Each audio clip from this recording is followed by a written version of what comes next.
Now, as Limerick go to contest a 5th All-Ireland hurling final in 6 years, it's hard to countenance the depths to which the sport had once sunk in the county. Back in 2010, effectively a shadow team were left to concentrate on the year, with a player strike, relegation, and Liam McCarthy was just a distant dream. 3 veterans of that era join us now to discuss the early 2010s in Limerick hurling and the current successes which they now find themselves flowing in. Andrew O'Shaughnessy, Niall Moran and Paul Browne join us on the line. Good evening to you all, gents.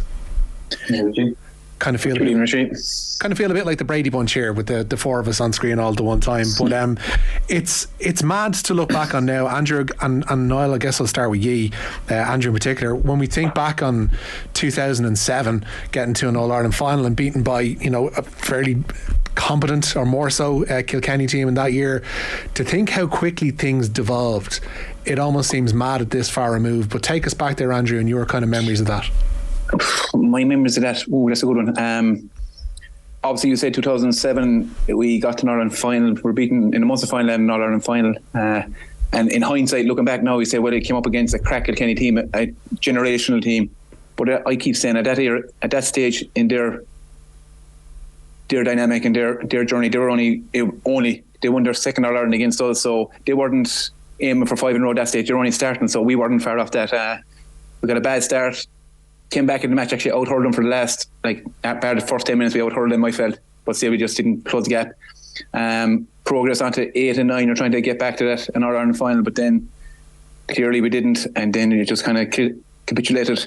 Again, in hindsight, that was probably a blessing for this Limerick team. So they seemed to, action was taken following that strike, I suppose, processes were put in place, and we seem to be reaping the rewards now. Niall, the theory of lifting the treaty was effectively brought in before everything collapsed. When 2007 becomes 2008 and 2009 and everything that follows on from that are occurring, what sense is there within the county that things should be on an upward curve within the coming years?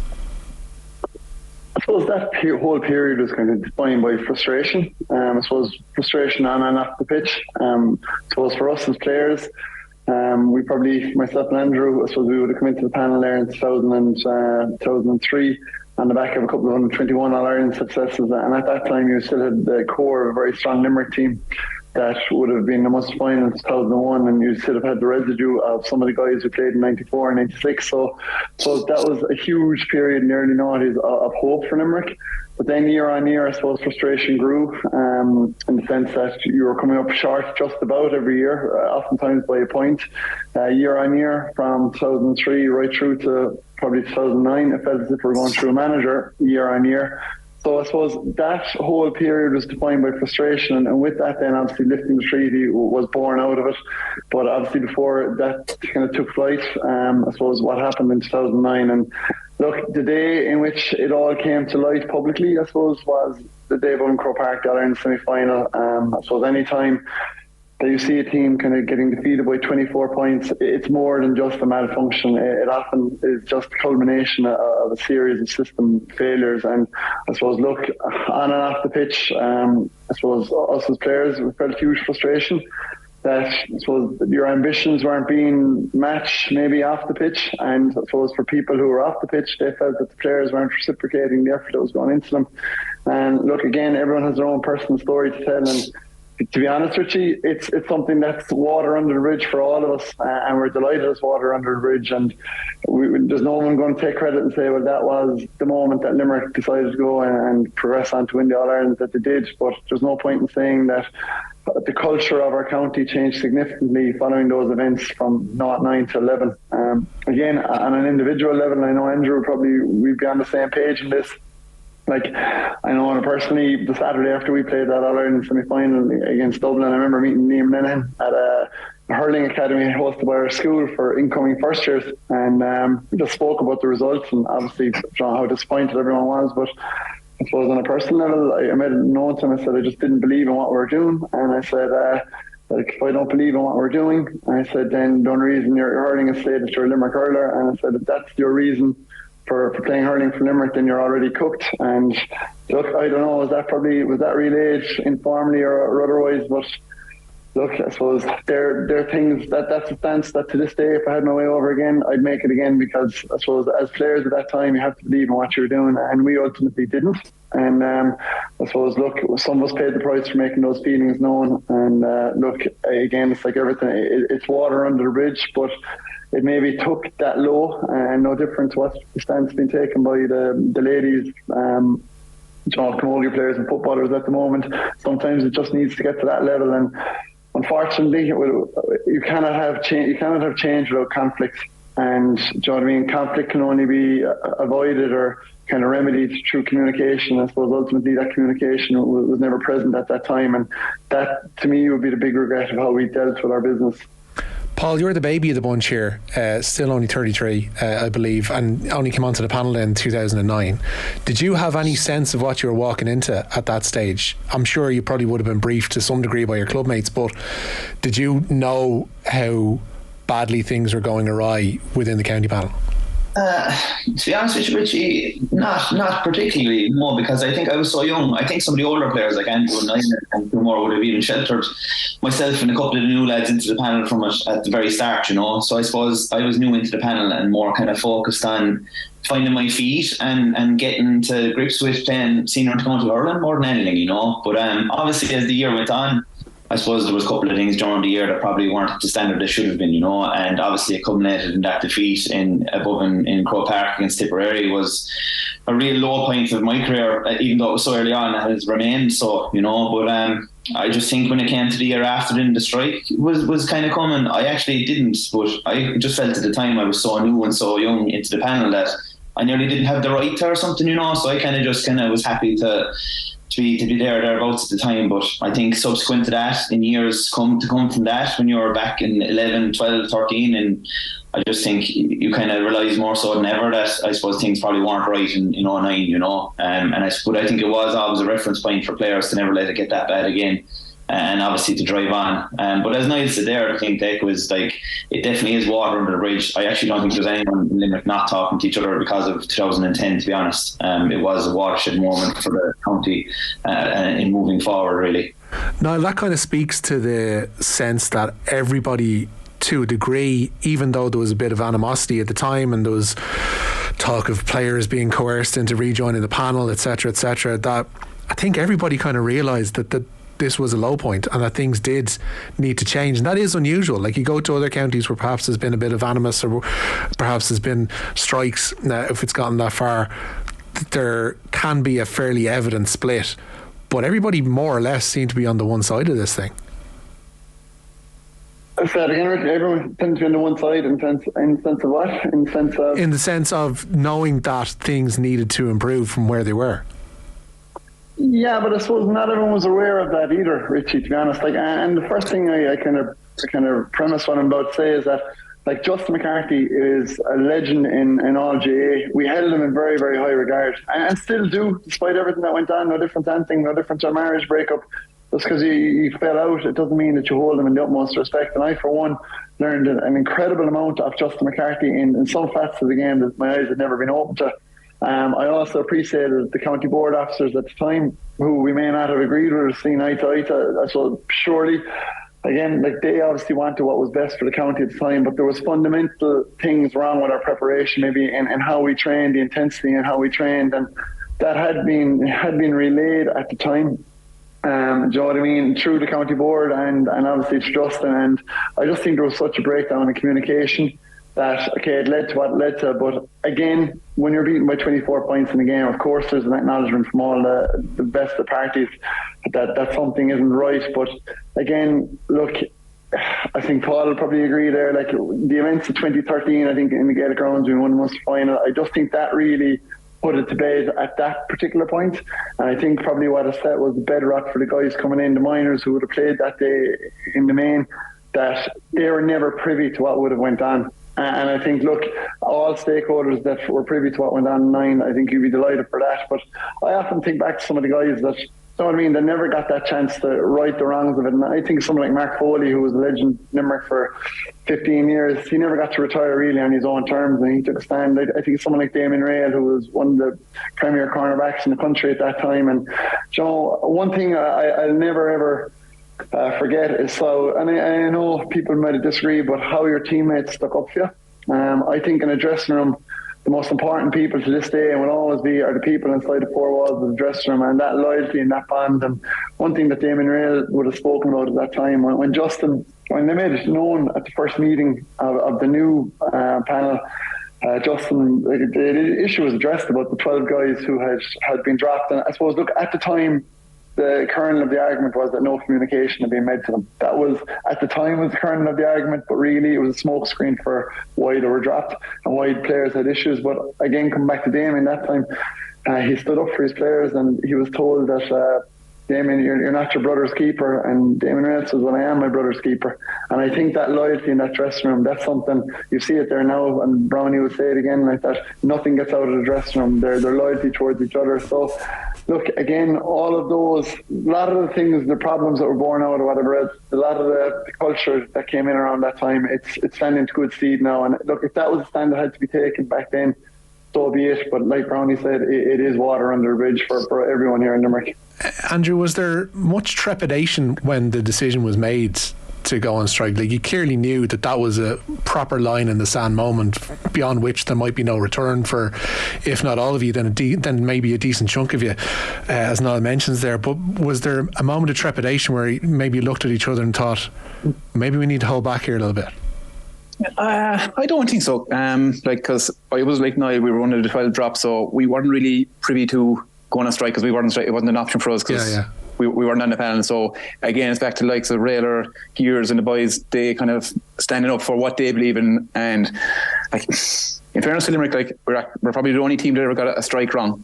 We weren't successful in our strike. Like we sent out another team, and like for Paul, Graham, Nicky, first year on the panel, that was awful position for them to be put in. But they were just in the panel in the county set up, so they had to stay involved. And like, there's the one thing I will say, like, never was there a bad word spoken between either set of players, and there was never them and us. It was always just for Limerick. And trepidation, I'm not too sure. Uncharted waters, everyone didn't want to be in that situation. We all just wanted to do what was right for Limerick, good, bad, or different. We saw, as Niall said and Brownie said, like, systems weren't really being done as best they could be. Like, so you give up your life playing intercounty, you dedicate yourself to intercounty. It's a big commitment. When you're doing it, you want to do it to the best of your ability, and you want things laid on for you. And fair enough, if you don't win after the year, the fault is at your door. But when you're not getting basic things that you want to be getting, I think that's where the issue was. And again, as Niall said, it wasn't an issue of being dropped. The fact that you weren't given a courtesy call, not that you should be expecting it, but common decency to move on is just let a person know they're not wanted for the year or however. What were some of the basics that you felt you were missing at the time? How long is this podcast? So I'm coming from a perspective with my military background. I'm somewhat professional, and I like, same as Niall and Brownie. So I grew up hurling with Niall, and we are absolutely dedicated to doing the right things. And just it's a lot. Like, you turn up training. You just want the basics. You want to arrive, slitters, water, physio, everything available, and just do it. But yeah, I just felt a lot of the training was very basic. Like, there's a time and place for ramping up training and doing the right training and heavy load. And like, to be honest, the hardest week, in my own personal view, the hardest weekend of hurling training with Limerick in 2009 was the week before the All-Ireland semi-final. We went down to Clarny, and we had a real tough session and tough weekend, which that should be, in my view, it should have been used for kind of just a bonding, light hurling, recovery, enjoyment. But again, that was just one of the issues. And again, we are on about communication. You see with the current Limerick setup, like, they're all talking the same, they're all articulating their issues the same, they're raising the same concerns, they're very well versed. To be honest, I didn't know what was going on. And if I'm saying that, the likes of Brownie and Justin just try to make their way on the team, they wouldn't have a notion what's going on. And then, so I was in there for 5 or 6 years at this stage, and same with Niall and Ollie and stuff. They're in a long time, and if you're trying to figure out where you're going, like, that has to be addressed, and it wasn't. Had things been better before then, when the likes of Richie Bennett were in charge? Yes, it was more communication. So you had, not saying players wanted to do the training, but you were asked your opinion, how things going, and feedback, and you give suggestions. They can use it or they don't use it, but at least you felt you were being considered and part of a panel in a group. And that's what you do. Like, if you're getting any group it has to be 360 information in and out. It's not just, I'm in charge, do this, and you say, why? No, you're doing it because I say it's not. That day and age is gone. It's modern sports science is all available. You want the best for a group, and that group goes from player 36 of the panel to the stats man. That's all the group like. Yeah. Paul, like it's difficult for when you're a young player coming through like that, when you see all that tumult going on around you. As Andrew mentioned there, he was one of the 12 dropped. There were others that obviously left in solidarity. When you're one of those ones playing on, how are you feeling? Was there a sense of, like, was the word scab used at all? Did you have any kind of worries about how you will be perceived throughout the county by playing on with the team? Even though, as Andrew said there and Niall said, like, it was never like, no one ever openly came out and criticised the people who stayed playing, to be honest with you. I was actually very grateful for that at the time, because at the time I actually felt very awkward, and it was a very difficult year for myself as a young lad trying to play on, and I've often said that. But like, it was very difficult. You did feel as if people were looking at you in the street and stuff like that and saying, oh, he's still playing, you know, and things like that, and why didn't he go and stuff like that. And that was but that was more stuff from the public, you know, who really don't have any boundaries when it comes to speaking to people playing, I suppose, intercounty hurling or football, really, you know. But it was very difficult. The lads who came in, like, were great lads, but I suppose there was always the sense that we were kind of seeing out the year, to be honest with you, you know. Like, there were 6 lads left over from the year before, and everyone else in was new. And some of those lads, you know, I do feel sorry for some of those lads who came in as well, because when the year after came in 2011, a lot of those lads might have been good enough to be on the panel themselves or try and make their way, but they were kind of discarded then, you know, straight away. I even think there was Dean Madden in my own club in Bruff. There was a really good hurler at the time, and I suppose he came in 2010, but he never got a go again after that.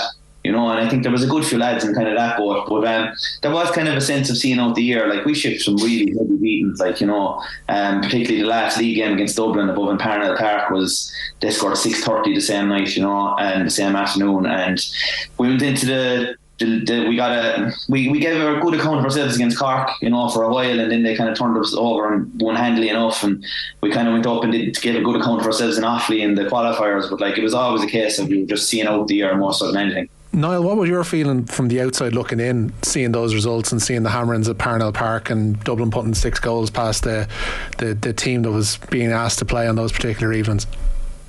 It was heartbreaking.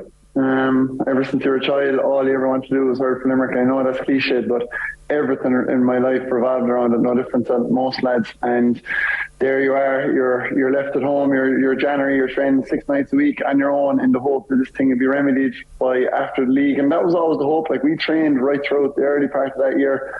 April, May, you're in the best nick that you ever were, but the opportunity was never going to come. And then you go out of a night in Limerick, and you've lads coming up giving you guff, saying, "Big boy now, aren't you? Where are the county man now?" And this was like, do you know what I mean? You go out having a my waddy, and you're in people's company, and these lads coming in having a dig. And again, then I suppose, like, there were stories peppering, because no different to any conflict, do you know what I mean? There's always going to be byproducts of stories, whatever else. I actually remember one particular night after winning a Hardships Cup, and this guy came up to me and he said, "You were dropped because you're on drugs."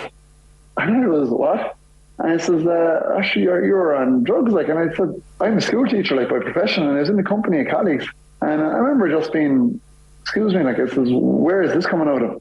And I filtered the story back, and what it would have come back to was, I'd be off and out on a night out, and you'd be drinking my waddy, and you'd be up and down having great crack, because that was my nature. Other than that, you know what I mean? If you're not going to be drinking, you want to enjoy yourself on a night out. And I remember close to one of the selections at the time, a family member was obviously out the same night, and the story made its way back to this guy who was up and down like that. So obviously, if you're on my waddy and you're out and you're behaving like that, then you obviously must be on something. And so, like, that, this was the kind of innuendo that was often kind of suggested, and it was a cruel time. And I suppose one other thing, Richie, like, and again, is like, you have such a short window as an inter-county player. Yeah. All right. And this is why conflict sometimes develops. You have such a short window as an inter-county player. You're putting so much into it. And like, once that window's getting narrower, you're not going to accept what were low standards. And I even know Brownie might even back this up, but even in 10, there was one of those championship games that you went to where the lads were fed out of a filling station prior to the match. like that story came back. So like I know, and Andrew, you asked Andrew earlier about articulating stories, like, do you know what I mean? Like there would have been elements whereby people who weren't involved in the kind of team in one occasion took a session 2 weeks before championship deciding to get a ground on the Saturday. Like there was that's the kind of standards I was talking about. Even that particular day that we went up to Tipperary to take them on, and we were out of our beds at 6:15 that morning. I remember going into name losing me there now inside Raheen for breakfast before, but like those things were, do you know what I mean? Like that wasn't preparation that you'd expect out of elite athletes.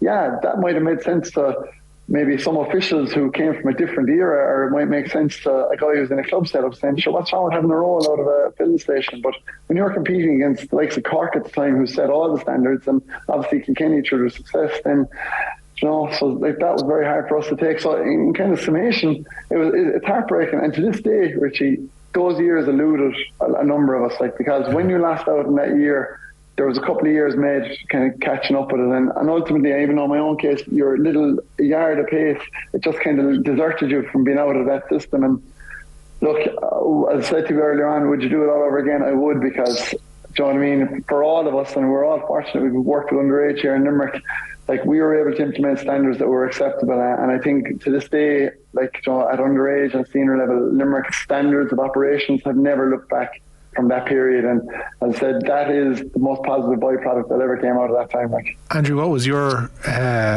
dalliances with the public like at the time? Were they accusing you of all sorts for being on sugar buzzes like Niall there, or? No, see, I'm the opposite of Niall. I'm very quiet by nature, so I barely talk to my wife and my family, so I put on a frown and people just stay away from me.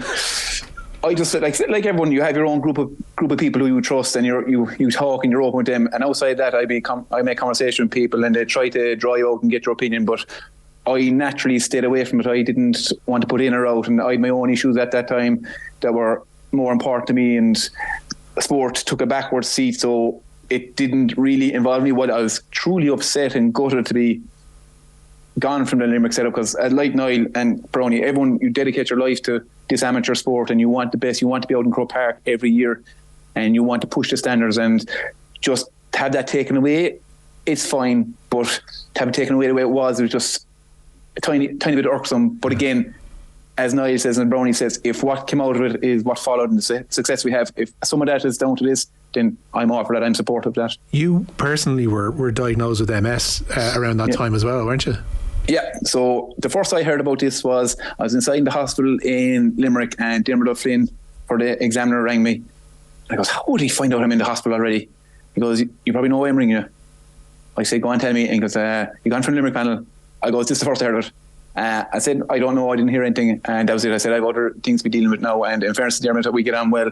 He just left me alone. But that was my priority. And I think that it annoyed me as well then. So when it came out about my diagnosis, which wasn't confirmed at the time, it was in early 2010 when it was confirmed, but I think Justin made a statement about it. That was the reason he's gone, because of the diagnosis, which he wasn't aware of. That kind of annoyed me, and he rang me back subsequently to apologise, but water was under the bridge at that stage. When did it first come to light for you that might be on the horizon?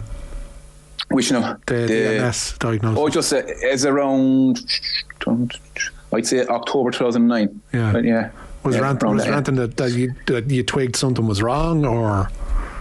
Yeah, just my speech had a little slur, kind of like Bell's palsy, and so I just went to have a look at it. I was supposed to go to Chicago with my girlfriend at the time, now my wife, and just had a look, and they kept me back and did a few tests, and all the tests came up clear, and I was a young fella saying, geez, I'm fine. Yeah. But then I got a subsequent contrast test in February 2010, and then that was when it was confirmed. How did it kind of affect your playing days then? I'd argue that 2010, I said I was the fittest I had been since. I was fitter in 2010 hurling with the club than I was with 2009 with Limerick. I'd like to think it didn't affect me, but clearly it did. So you like Niall, you lose a yard of pace, so I'm putting it down to age or whatever. It's obviously not that, but that's the way I kind of look at it. It would have, so when you finish into county, you obviously want to play 5, 6, 7 years at your club. It probably affected me that way, that I wasn't as dominant as I would like to be with the club. But again, that's life, and you deal with these things. Yeah. Paul, when we come back to the Justin McCarthy era ending, as far as you saw it at the time, was that going to be the end of all those troubles and moving on, or did you see any kind of hangover from those droppings and then the strike and all that went with it? Again, as I've said before, when 2011 rolled around and we had to change the management and stuff in Limerick, there was zero hangover. I think everyone was just glad to be back on the same page in the whole county as well, and there was actually support, I felt, generally around the place from the public and stuff, that everyone's back and we're ready to drive on here. And as I said, I think 2010 seemed the year out. I'm not sure anyone really felt that Justin would be there in 2011 again, Obviously that conspired to happen in the off season that year, but obviously Donald O'Grady then came in, and I just think he brought a lot of something different to the setup, and a lot of the lads were back. Some lads didn't come back, no, there was no hangover, to be honest, that I felt anyway. We trained quite hard and we had a decent enough league, and we didn't have much success in the year, but I felt there was definitely positive steps forward, and we were close enough, or we were getting there anyway, I felt. It wasn't like when you consider it, how close this all was. When you go to 2007 being in an All-Ireland final, 2009 this all comes to a head, 2010 unfortunately the strike is on and relegation follows, and then 3 years later, geez, you're winning the first Munster title in a decade and a half. Things tend to right themselves fairly quickly.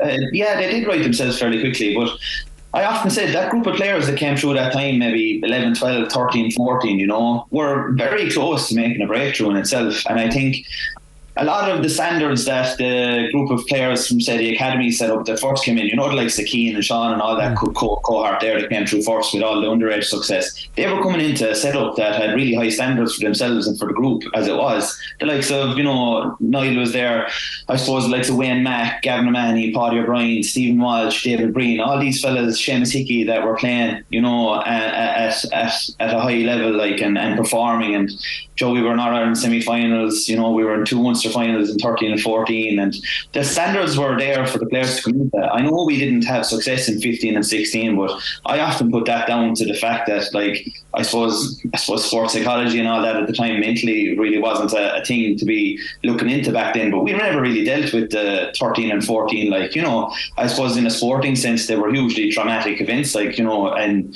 13 winning Munster, and we kind of got a bit carried away and got turned over by Clare. They went on and won it. In 14 then, we lost the Cork, but we gave everything we had in the semi-final and still came up short, literally a man that day on the field above in Croke Park and Kilkenny in the deluge, we gave everything we had and we still came up short, and we never addressed it. And I think there was a massive hangover that carried into 15 and 16, and unfortunately it took the last couple of years of a couple of lads in that panel, and they weren't there then for the breakthrough, I suppose. 17 and 18 when John came in, I think. You're part of the playing a fairly significant part in the academy now. It's hard to countenance, as mentioned at the top of the piece, what a difference that has made to the county. What do you see as its role now in preparing that next generation of Limerick hurlers? Well, I suppose the first thing to say is that if there was a lack of communication previously, which was the crux of a lot of this, I think the fact there is a huge amount of communication between all the stakeholders now, be that coach board, Minnow, coaching the games, and the academy. There's kind of 4 entities there, and there's kind of procedures and processes to follow, and everyone knows their role and everyone plays their part. And we get huge support from all avenues, to be honest with you. And I suppose it's a standards thing, really, and I suppose respecting the jersey and doing as best you can and training as hard as you can, that really the academy instills. There's nothing off the walls or extraordinary that goes on inside there. It's clear communication. It's been clear about what people are expected to do and what's expected of them from the players, coaches, management side of things. And then I think they carry that on then from that into the senior setup, and they're kind of well-rounded individuals when they leave, and they're ready to step forward and progress into trying to make a breakthrough to a senior team, to be honest. Yeah, Niall, as Paul mentions there, it's crazy what a bit of common sense and communication can actually bring about in a county. Yeah, and honestly, look, we got our structures right. There's never been a shortage of hurlers in Limerick, and that's true throughout all the decades. And I suppose, in some ways, in 2018, part of the greatest indictment was that was one All-Ireland won in 78 years for a county that's sports mad, and that. So we've such strong clubs here. We've population base has never been an issue. you know what I mean? So I suppose, look, those standards are now in place. And again, look, no different to the era maybe after the 40s, like the 30s was a golden era for Limerick. Like we went from right through the 40s then, we had nothing like John 55 won a Munster final. So like this was the key thing here, is that history doesn't ever repeat itself. And now we're enjoying this golden era, but as I keep on saying, the real legacy that left behind of the current group is when we win our next All-Ireland outside of that group. And that's the All-Ireland in 8 and 10 years time. And again, even just listening to Brownie talking about the standards that are in place, it often kind of brings it back to kind of the All Black mantra of leaving the jersey in a better place, and they talk about be the tree you'll never see. And I suppose when he spoke about the likes of Gavin and Paddy and these guys, if you mentioned to some of the current generation about some of the guys who went before in the mid-noughties and into the tens, that they mightn't hold them in the same esteem, or they mightn't know what they had to go through. And I suppose that's probably always the most pleasing thing, in the sense that, look, that legacy now going forward will be a lot more positive, and that standards will always be there. But again, here in Limerick, we have to have that growth mindset, and like through the academy, through our clubs, through our schools, that growth mindset has to be there, that how we get the next All-Ireland. And I think everybody is on the same hymn sheet there at the moment, which is really, really good. I have a feeling I know what your answer will be on this one, but do you have any sense of envy about what's going on now and about what you had to go through? Yeah, 100%. Anybody ever asks, the people ask you about, well, do you ever regret anything? And I don't regret the strike, or I don't regret the games that we never won. I always regret not just fulfilling my ambition, all right, as in terms of what you achieve for Limerick, but also fulfilling your probably ability. And like, no different to Andrew, like, and there was lots more like us, that we had those kind of core abilities.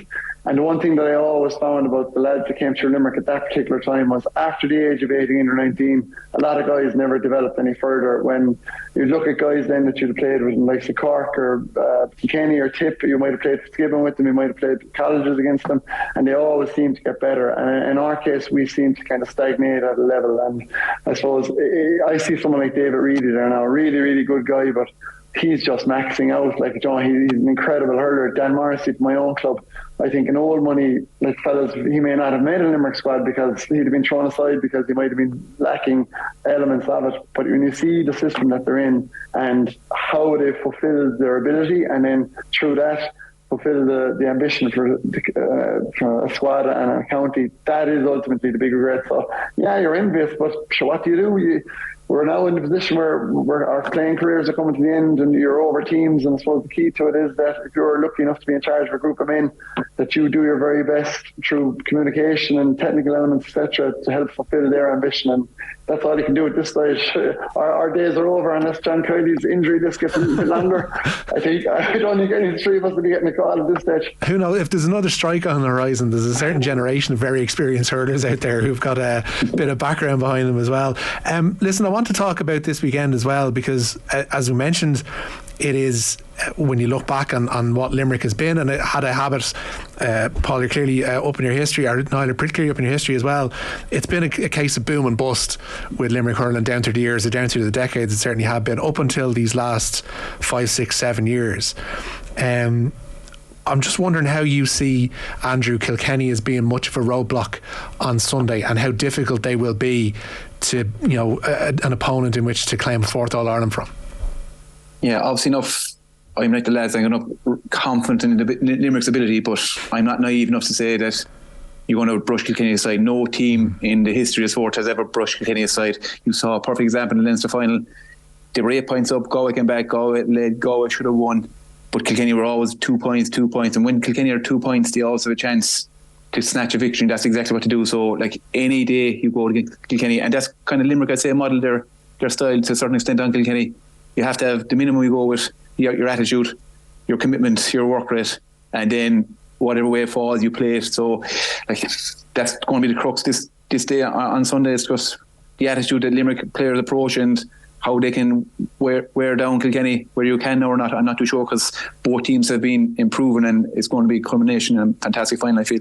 All through this year, Paul, I've gotten this, well, it's not necessarily gotten the sense, he's been kind of overt about it, John Kiley, saying that perhaps people don't have a full appreciation of this Kilkenny side, and there's been, or this Limerick side, pardon the slip, but there's been a sense of I don't know, people have almost been underestimating them. I've never gotten that sense that we in the media have underestimated Limerick, but perhaps that defeat to Clare earlier on in the championship has stung a little bit more than perhaps we thought it might have. Yeah, the defeat to Clare definitely stung for Limerick people, I think.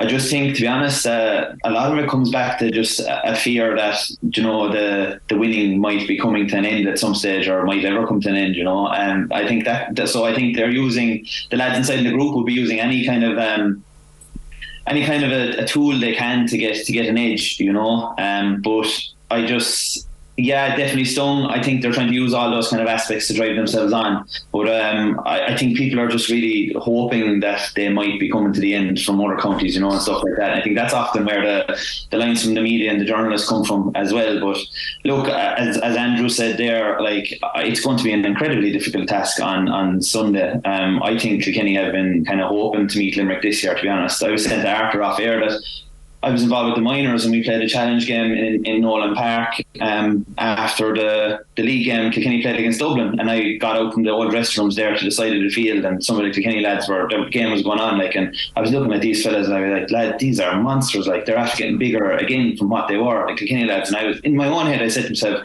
here's the team now who are coming for Limerick this year, you know, and they're going to match them physically and go toe to toe with them and hope they come out on top, you know. They gave a very good account of themselves last year, trying to do the exact same. And look, I think if you want to beat Limerick, you have to go at them hammer and tongs the exact same way they play, and I think Kilkenny are going to try and do that on Sunday. Niall, that element of physicality has been brought up time and time again over the last 3-4 years as maybe a reason why Limerick have been able to keep teams at arm's length. That doesn't seem like it's going to be the case this Sunday. They're going to be going up man for man here in terms of physicality, in terms of a team that are able to match Limerick with what they bring in that sense. Yeah, obviously Kilkenny have always been able to match, and I suppose even looking at last year's final, it was the same. Like, it wasn't because of physicality that Limerick won. It wasn't because of shooting efficiency that Limerick won. Ultimately, if you're to peel it back on a technical level, I think it was even just looking at Limerick, how the success of their own puckouts, especially their long puckouts. I think they're operating up at about 75-80% success of their own long puckouts. Kilkenny probably went to try and mark man on man, and in essence left a lot of zones free that they created a volume of space. I think, like, you had a half forward line for Limerick that day, that Tom got 4, Garode got 4, Garode got 1-5, and Kyle got 4. Like, that's unheard of in modern hurling. So, like, the physicality in my head isn't as big an issue as opposed to how Kilkenny's set up, especially on puckouts. Try and kind of nullify that space, and I suppose that's where someone like Nicky Quaid is just exceptional and such a vital component to that Limerick team. In all the injuries that we have, he's ultimately the one guy, in my opinion, we can ill afford to lose. But I suppose one thing here in Limerick we'd have always said, Richie, and even we saw it maybe in the Munster final, sometimes we tend to be better when we're bitter, as somebody said it. And my own take is that I think that Kilkenny are going to be coming up a little bit bitter. And again, referencing the last year's 20s final, I thought in the stand the Kilkenny crowd were venomous. In the first 20 minutes of this year's league final below in Cork, when Kilkenny had a right go off us, geez, there was some edge in them. And I really, really look forward to it. And do you know what the beauty is here, Richie? If you're talking about a seismic mindset shift, in as much as you were saying there, the Limerick hurling culture has kind of changed. I think the culture of us as people has changed with them. Before, if we were going for 4 in a row, we'd be digging everyone and we'd be jiving and all the rest.